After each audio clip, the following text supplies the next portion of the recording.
here in this chart, I wish I had my pointer, on the left that you see here, this also plays a very, very critical role in the sterilization.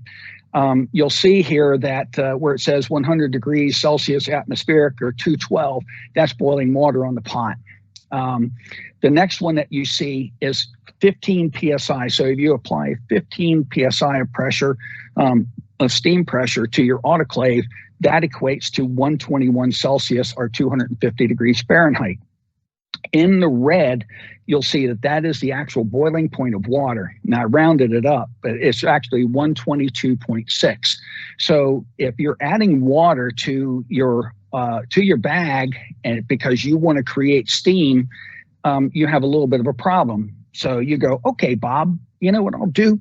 The autoclave can crank up to 134 or 274 degrees. So we're just going to crank up the heat and we'll get that water to boil. A little bit of a problem here. So at 134, that equates to 32 psi in the autoclave. So you're running 32 psi. So at 32 psi, your water temperature is 136. It's actually 135.6. I rounded it up. So you can crank it up, and as you can see by that line that separates water and steam, the more pressure you put in, the more difficult it's just not going to. You're never going to achieve that boiling point. And of course, this is used when you're doing your liquid cycles, and it plays a big role because you need to keep that pressure and that water temperature down to keep it from boiling. If it boils, you lose all your water, your media, everything that you're trying to accomplish, and that's what happens. The chart on the right is what happens under vacuum. Now, if you have a pre-vac cycle or the ability to run a vacuum in your autoclave, this is going to be absolutely critical. What happens here is you see the vacuum and how it goes down. At 100, which is atmospheric, again, we're at 100 C. And then as your vacuum gets pulled, most autoclaves should be able to pull between 25 and 29 inches of vacuum, depending on how much your water supply and how good your pumps are. But they should at least get down to 25. But what happens to liquids when it gets there, if you look, it gets down to 54 or 129 Fahrenheit. That's a little bit more than your hot water heater runs. That's at 54 C. Now, I want to point this out because the people that think that steam actually kills is where it's heat. When you see that 154 or the 21, which is 69 degrees at 29 inches, guess what temperature your steam is at that point? It's the same temperature. So whatever your steam is and the pressure, that's what it runs. So at 54 C, your steam temperature is 54 C. It is 21 C. And these play a very critical role in what they do. And why I want you to remember this, especially the vacuum, is when we get into the cycles, you're going to understand what happens inside the load and how it works and how it functions. So let's go to the cycles and the next phase of this, please. Okay. What I did is I pulled this chart up because what I wanted to do is I wanted to compare it equally. And for the most part, we run 3 different cycles of gravity liquid in a pre-vac or a preconditioning cycle. I didn't do anything over the air over pressure. That's for the bulk sterilizers. You won't see that in the smaller ones. It's a very specific cycle that it runs because of the bulks. And for those that have never seen a bulk sterilizer, you can park cars and trucks and everything else in them. They're absolutely massive, and I've worked on them all over the country as well. Gravity with post vacuum, we don't fool with those either. If you can pull the vacuum, you better have a pre-vac cycle on there. So we're going to go to the big 3. Now, on the gravity and liquid, you see that they're very much the same, except for the ramp down at the end. And I'll explain that. So you go through the purge, you see that little hump in the beginning.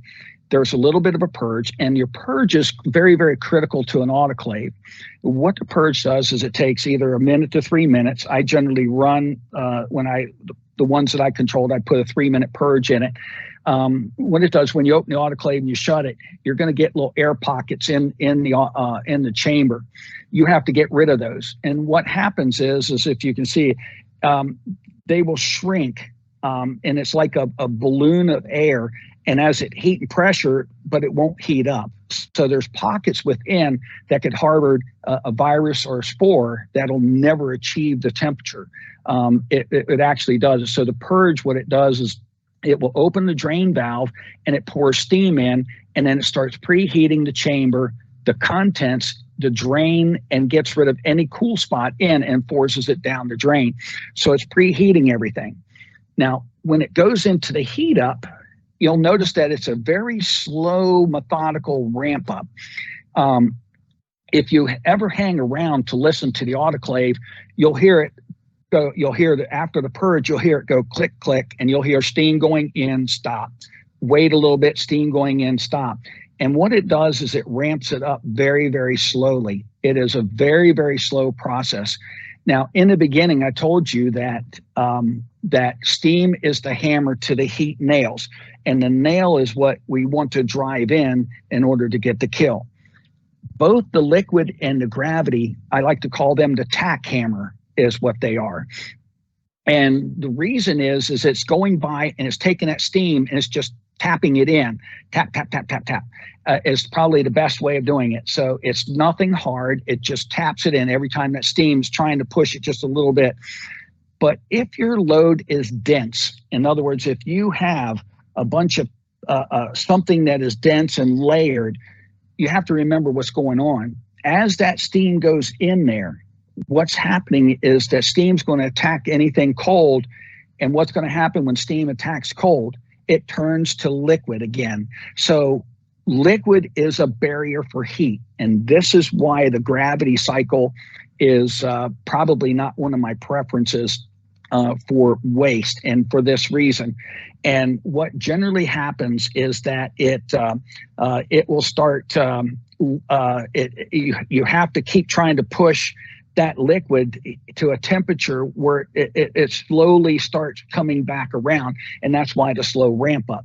So if you put a lot of trash in something, it's trying to close that in, and you just create more trouble, and you need a lot more time to do it.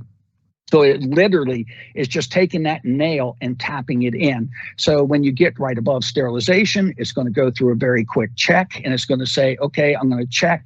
It's going to check to make sure that, especially in the new ones, it's going to make sure that the probes all meet, your chamber probe, your drain probe.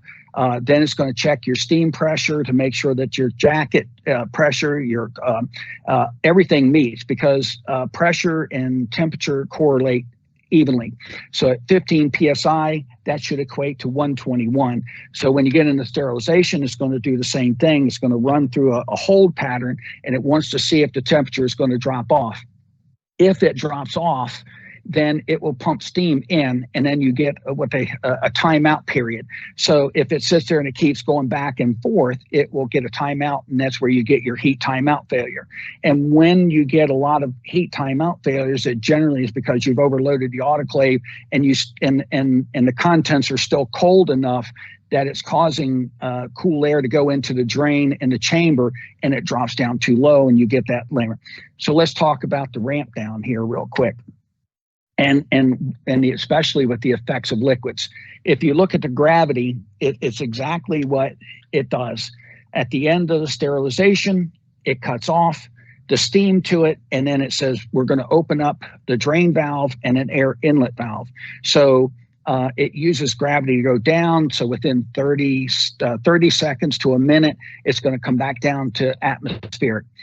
But what happens if you have liquids in there? And I've seen people accidentally run the gravity. As soon as you release that pressure, the temperature of that liquid is at 121. I know this happens all the time because I see media all over the inside of the autoclave. And what generally will happen is that valve opens up, and it's a Mount St. Helens eruption. Instantly, we come to an extremely hard boil. You're going to lose about 95% of it. People open the door and go, what happened? Well, you ran the wrong cycle. Where when you get to the liquid cycle, which is the same as gravity all the way up to that point, you see the slow ramp down. So at the end of the sterilization, everything just stops. It stops putting steam in, but no valves open.